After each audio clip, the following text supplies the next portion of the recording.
In most confrontations, what gets activated first is not logic. It's emotion. It's the shadow that reacts. The body tenses up. The voice gets louder. And in an instant, the conscious self gives way to the wounded self. The self that wants to be right. The self that fears losing control. What if you found out that, at the exact moment someone stands against you, you might already be winning without needing to fight? Not with sharp words, not with rational arguments, but with something few people master: your vibrational field. A silent frequency that doesn't need to be forceful to influence. A presence that transforms confrontations. Over the next few minutes, you're going to discover a vibrational code that, when understood and practiced, allows you to stay calm, deeply calm, even in the middle of an emotional storm. You won't just keep your peace. You'll also influence the other person's field, because the heavier always yields to the lighter. And true strength is the kind that doesn't need to shout. Ready to step into this frequency? Everything vibrates. Everything gives off energy. Everything resonates. Long before any word is spoken, the vibrational field has already spoken for you. Your presence arrives before your voice. Your inner state shapes the environment around you, even if no one notices it consciously. Have you ever walked into a room where everything felt tense, even without knowing why? Or felt relief around someone who didn't even say a word? That's the field. That's frequency. That's real influence. Rudolf Steiner said that the human being is an invisible harp, tuned by spiritual worlds. If you're in harmony, you vibrate in a way that brings order. If you're out of balance, the sound you give off creates confusion and instability, even in silence. The vibrational field doesn't depend on your conscious intention, but on what you truly feel. That's why confrontations aren't won with clever phrases, but with the deep silence of someone who is in inner alignment. Every confrontation is an unconscious ritual of mirrors. When someone challenges you, they're not just reacting to what you said, but to what you represent to them. And the same goes for you. That's why, in many conflicts, we feel intense anger, paralyzing fear, or an irrational need to defend ourselves. These reactions don't come from the present. They come from within, from the unconscious. They are parts of you wounded, rejected, or not yet recognized, taking control of the moment.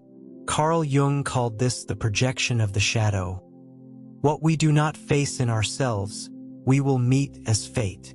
In other words, what irritates you in someone else might be a part of yourself that you haven't accepted yet.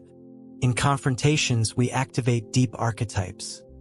The wounded warrior, the critical judge, the silent victim, the inner saboteur, each one with its own emotional story and vibrational pattern.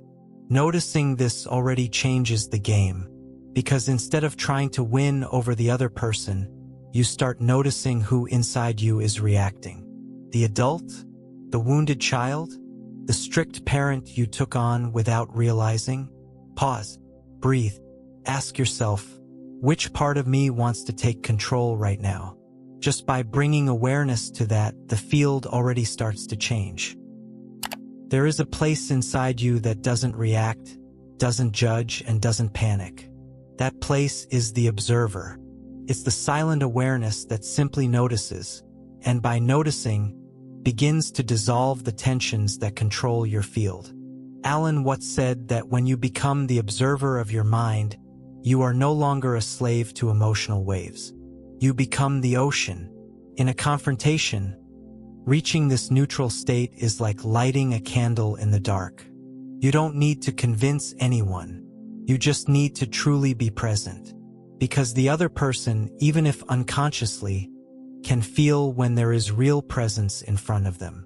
And that disarms them. But how do you reach this state?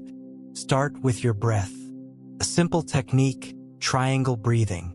Inhale for 3 seconds, hold for 3, exhale for 3. While doing this, observe without talking to yourself. Just feel your body. This small exercise changes your frequency in seconds. Another step, bring awareness to your body.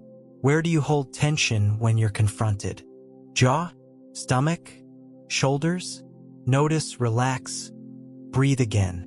Real influence begins when you can stay whole in the middle of chaos, without trying to control, without trying to escape, just being there, because the field reorganizes around the one who doesn't get lost within themselves. To influence is not to manipulate. To influence is to bring harmony. There is a vibrational code that works silently in human interactions, and it doesn't depend on words, but on the emotional frequency you hold, even in silence.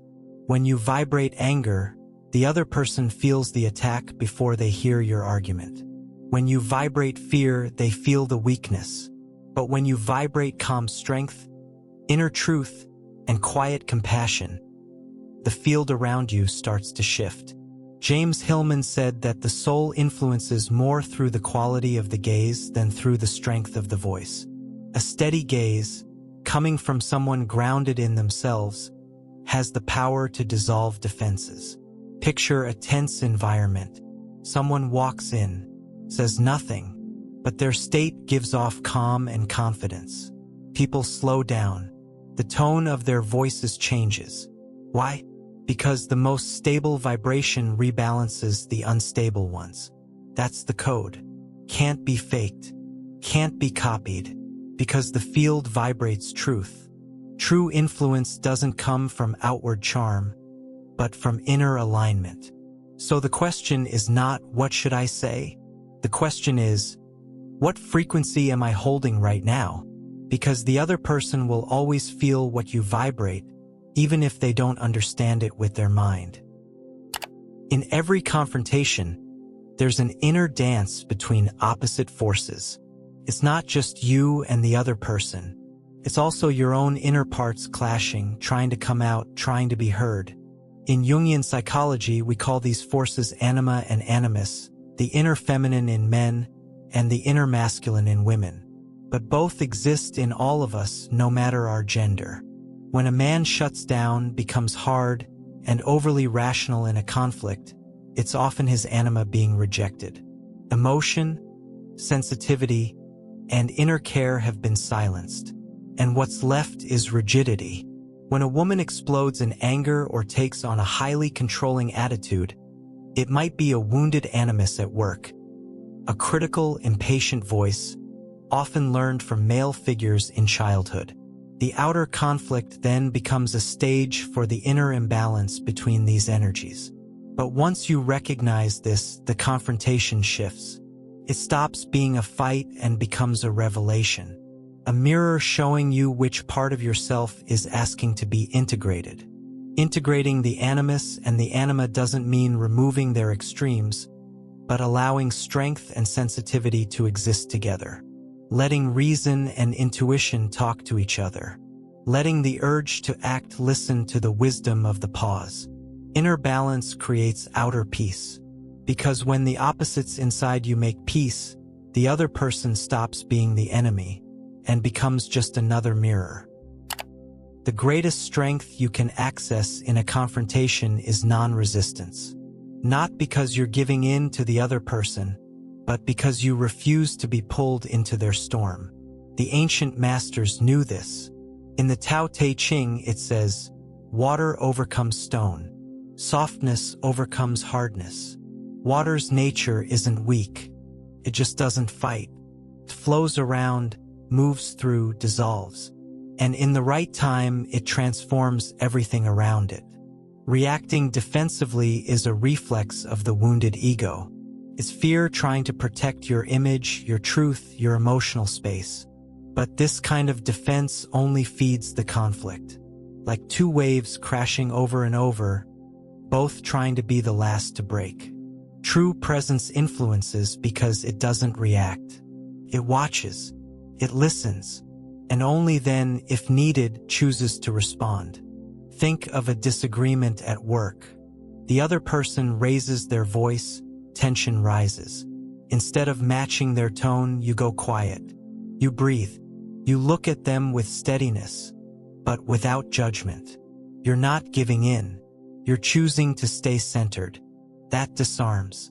Because what fuels confrontation is the cycle of reactivity.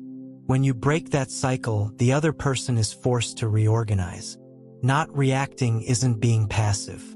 It's being sovereign. It's trusting that your presence speaks louder than any defense, and that the calm you hold has the power to rewrite the energy of the moment. Every confrontation is like a portal that opens between who you are and who you still need to become. Carl Jung called synchronicity the phenomenon where outside events align with deep inner states, revealing hidden meaning. In other words, when someone challenges you, it may not be just by chance. It could be life, the psyche, the self, creating the exact situation needed for something inside you to awaken. What if the confrontation you avoid the most holds the very key to your growth? What if that painful clash with a relative, a partner, a boss, is showing you where there's still rigidity, pride, or unhealed vulnerability? Synchronicity doesn't care about your comfort. It's committed to your wholeness. Pause and think. What was the last confrontation that shook you? What did it come to reveal? What part of you was out of balance? What needed to come to the surface? When you look at conflict through this lens, it stops being a threat. Life doesn't waste movements. Everything that confronts you is, in some way, pointing you inward. In the end, staying calm during a confrontation isn't just about technique. It's about vision. It's about seeing that behind the chaos, there is always a deeper purpose in motion. The moment you choose not to react, but to feel, to breathe instead of justify, to observe instead of attack, you are changing the energy of the confrontation. True influence vibrates and holds a frequency so whole that chaos no longer has anything to hold on to. If this message spoke to you, share it with someone who needs to access this state of presence. And if you want to go even deeper into this kind of content, subscribe and stay connected. Next time you're challenged, remember, you can slip into your old reaction, or you can root yourself in presence, access your vibrational code, and influence without saying a word. The choice is yours.